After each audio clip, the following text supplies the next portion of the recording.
Hi guys, si Mr. X here. So, doon sa last YouTube video ko about yung 5 stages ng Forex trader, may mga requests ako na nagtatanong kung pwede akong gumawa ng mas malalim na video about each of the 5 steps. So, sige, naisip ko, why not? Gawa tayo ng series dito. So, yung gagawin ko sa series na to is i-breakdown ko kung ano yung lessons that you'll learn per phase or per stage ng trader, and then kung ano usually yung mga exercises na usually pinapagawa ko sa mga estudyante. Okay?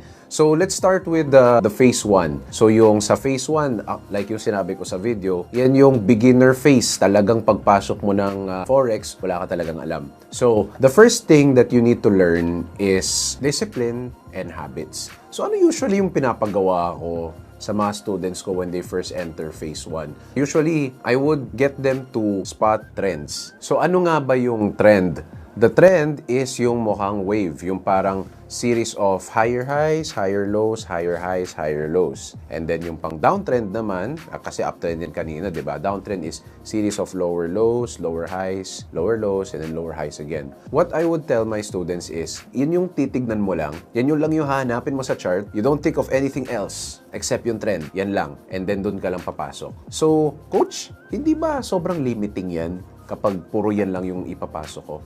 Yan yung whole point. We want to limit what you do so that magkaroon ka ng discipline. Because usually, no, ang ginagawa ng newbie is when they enter Forex, they take as much knowledge as possible.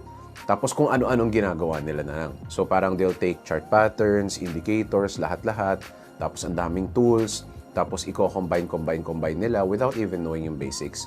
So, the first thing that we want students to learn first is not to get as many tools or get as much knowledge as possible, but to first concentrate on the basics, which is basically spotting and entering into a trend. So, yun lang. By doing this, bali repetitions lang to eh. So, isipin mo lang kung nagbaboxing ka, ano ba yung first na tinuturuan? 'Di ba yung jab? Yung jab pati yung cross, 'di ba? So, usually pag beginner ka, you will just keep on doing that move until na perfect mo.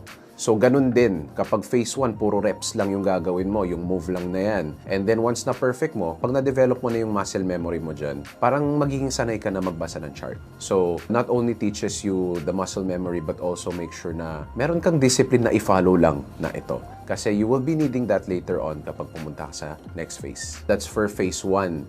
So, ano nga ba yung next na tinuturuan sa phase 2? Kasi doon sa last video, no, napag-usapan na yung phase 2 is more about judgment and execution. So, ano na yung next na ituturo sa phase 2? In phase 2 naman, we will teach extra chart patterns. So, ano ba yung mga extra chart patterns? Yan yung mga reversal chart patterns, double top, reverse head and shoulders, mga triangle patterns. So, bakit hindi natin tinuturuan yan sa phase 1? It's because ayaw din namin ma-overwhelm yung student. So, we only include that arsenal kapag naka-muscle memory na kayo. Kasi that muscle memory and yung discipline na yan will be used kapag magsaspot ka ng other kinds of patterns. So, bali yung mangyayari dyan, phase 1, isang pattern lang. Phase 2, magdadagdag pa tayo ng patterns. And then, pag nagdadagdag tayo ng patterns, parang we're trying to teach yung student yung way para i-combine yung certain patterns para magkaroon ng diskarte. So, basically, sa phase 2, ang tinuturuan namin ay paano mag-critical thinking, kung paano magbasa ng market or kung paano interpret yung market using these patterns. Once na tutunan na nila yun, then pupunta tayo dyan sa phase 3. So aside from chart patterns, ano ba yung tinuturuan pa namin? We also teach yung other functions ng MetaTrader 5 like the limit orders and the stop orders. Paano mo siya i-apply along with the chart patterns and yung first trend pattern na in-introduce natin sa phase 1. So, kapag kino-combine mo lahat ng mga techniques, you will have an idea kung ano yung bagay sa'yo. Okay? Pag sinabi natin kasi bagay sa'yo, hindi mo naman magagamit lahat ng mga patterns and yung mga ibang techniques na tinuturuan namin. Kasi there are so many. Meron ng chart patterns, meron ng kunyari support and resistance, there will be limit orders, stop orders, lahat yan. When you journal your trades, which nire-require namin na mag-journal kayo when you enter our program, yung mangyayari kasi dyan ay